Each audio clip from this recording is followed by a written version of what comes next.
Hello guys, welcome back to my channel. आज सुबह जब मैं उठी तो पापा अपने ऑफिस के लिए निकल चुके थे। उनको सी ऑफ बोल के मैं आ गई घर के अंदर और आकर मैंने अपने लिए किया गर्म पानी और साथ साथ में मम्मा ब्रेकफास्ट की तैयारी कर रहे थे। कल रात को ही सोने से पहले मैंने ब्लैक कॉफ़ी पी ली थी, तो मेरा सुबह उठ के कुछ खास उसको पीने का मन नहीं था, तो इसलिए मैंने सोचा कि चलो गर्म पानी ही पी लेते हैं, वो भी सही है। और आज मुझे और मेरी बहन को जाना था लुधियाना। लुधियाना भी नहीं, लुधियाना से 22 किलोमीटर आगे उसका एक एग्ज़ाम था और वो भी शाम की शिफ्ट का। तो इसलिए हम लंच अपने साथ पैक करके ले जाने वाले थे, क्योंकि ये जो एग्ज़ाम सेंटर होते हैं ना, ये खासकर ऐसी जगह बनते हैं हाईवेज़ वगैरह पे जहाँ पे मोस्टली तो कुछ खाने के लिए होता नहीं है। अगर होता है तो वो भी कुछ खास ढंग का नहीं होता। तो इसलिए हम अगर कहीं जाते हैं बाहर तो हम लंच अपना पैक करके ले जाते हैं।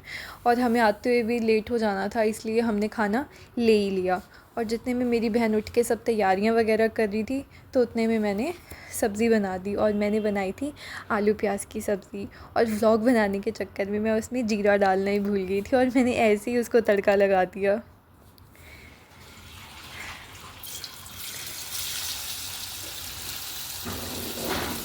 और बस फिर कुछ ही टाइम में मेरी सब्ज़ी बनके हो गई तैयार, जो कि कुछ इस तरह दिख रही थी। और फिर मैं भी तैयार होने चली गई। और इतनी दूर एग्ज़ाम सेंटर होने होने पे लगता है कि एक ही चीज़ माइंड में चलती रहती है कि तैयारी पूरी है या नहीं है। अगर है तो ही जाएं, नहीं तो हमें फ़ालतू का धक्का लगेगा। फिर कोई बात नहीं, फिर भी एग्ज़ाम तो देना ही था और था भी शाम का, तो किसी ना किसी को तो साथ में जाना ही था। तो बस फिर मैं हो गई रेडी। मैंने बोला चलो मैं ही चलती हूँ। थोड़ा सा टचअप दिया, रेडी वेडी हुई, क्योंकि सोचा था वहाँ जाके चलो अकेली कुछ व्लॉग शूट कर लूँगी। बट ऐसा कुछ तो नहीं हुआ, क्योंकि वहाँ पे ठंडी इतनी ज़्यादा थी कि, और वैसे भी मैं अकेली वहाँ घूम रही थी तो कुछ मन ही नहीं किया। बस ऐसे ही गई, बैठकर आ गई वापस। और ये मैं हो गई रेडी, खुद को शीशे में देखते हुए, निहारते हुए, जो कि मुझे बहुत अच्छा लगता है। ये मेरा फेवरेट काम है। बस खुद को देखो, सजो संवरो और बस निकल जाओ। और हम फिर दोनों निकल गए और मैं इसको पूछ रही थी कि सारा सामान रख लिया ना, जो भी चाहिए होता है, डॉक्यूमेंट वगैरह, नहीं तो पता चले हम ऐसे ही जाके वहाँ से वापस आ रहे हैं। और फिर यहाँ से हमने लिया ऑटो और हम पहुँच गए बस स्टैंड। और इतनी भीड़ थी, हम सोच रहे थे पता नहीं हमें सीट मिलेगी भी या नहीं मिलेगी। और सीट तो मिल गई, बट लास्ट वाली, और जिसमें पता है कि बहुत ज़्यादा धक्के लगते हैं। और हम कैसे भी करके 2-2.5 घंटे में वहाँ पहुँच ही गए। और हम जैसे यहाँ पहुँचे और यहाँ से फिर हमें ऑटो लेके वापस आना पड़ा, क्योंकि उसने बहुत ही दूर हमें उतारा था। और हमने यहाँ पे तारक मेहता देखते देखते किया अपना लंच। फिर मेरी बहन ने कहा कि चाय भी पी के चलते हैं, क्योंकि पेपर देना है तो एटलीस्ट थोड़ा फ्रेश तो होना चाहिए, इतना सफ़र करके आए हैं। फिर वो चली गई अंदर और मैं ढूंढने लगी अपने लिए जगह। ठंड इतनी इतनी थी कि ग्राउंड में अकेली थी। फिर मैं आ गई बाहर। बाहर आके देखा तो यहाँ भी बहुत ज़्यादा ठंड लग रही थी मुझे, और वैसे भी कोई दिख नहीं रहा था तो सिर्फ ये डॉगी। फिर मैं चुपचाप अंदर आकर एक बेंच पे बैठ गई।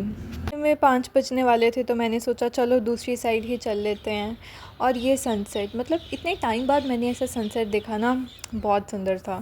फिर इधर आके देखा कि मैंने बच्चे गेम्स खेल रहे थे। और फिर इतने में 5:30 हो गए और ये बाहर आ गई, सबसे पहले यही बाहर आई। और हमने ऑटो लिया, ऑटो लेके चले गए लुधियाना बस स्टैंड। और बस का हमें काफ़ी टाइम वेट करना पड़ा। फिर फाइनली बस आई और हमें सीट नहीं मिली, हम खड़े खड़े आए। और हमें भूख इतनी लग रही थी कि सबसे पहले हमने यहाँ के खाया बर्गर। ये भैया इतना टेस्टी KFC स्टाइल बर्गर बनाते हैं ना कि मन दिल खुश हो जाता है इनका बर्गर खा के। फिर थोड़ा मीठा खाया एंड बाद में खाए हमने राम लड्डू। और फिर हमें पापा लेने आ गए। फिर हम उसके बाद पहुँच गए अपने घर। हमारा स्वागत करने के लिए ये हमारी गली की फ़ौज सामने ही खड़ी थी। फिर हम चले गए अंदर और इतने थक चुके थे, थक क्या 10 बज चुके थे रात के। और मेरी बहन तो जाते ही सो गई। मम्मा इसको थोड़ा प्यार कर रहे थे और मुझे भी बहुत नींद आ रही थी। बस थोड़ी बहुत मम्मा से बातें की और करके फिर मैं भी सो गई। And that's all for today. Bye bye, see you in the next vlog.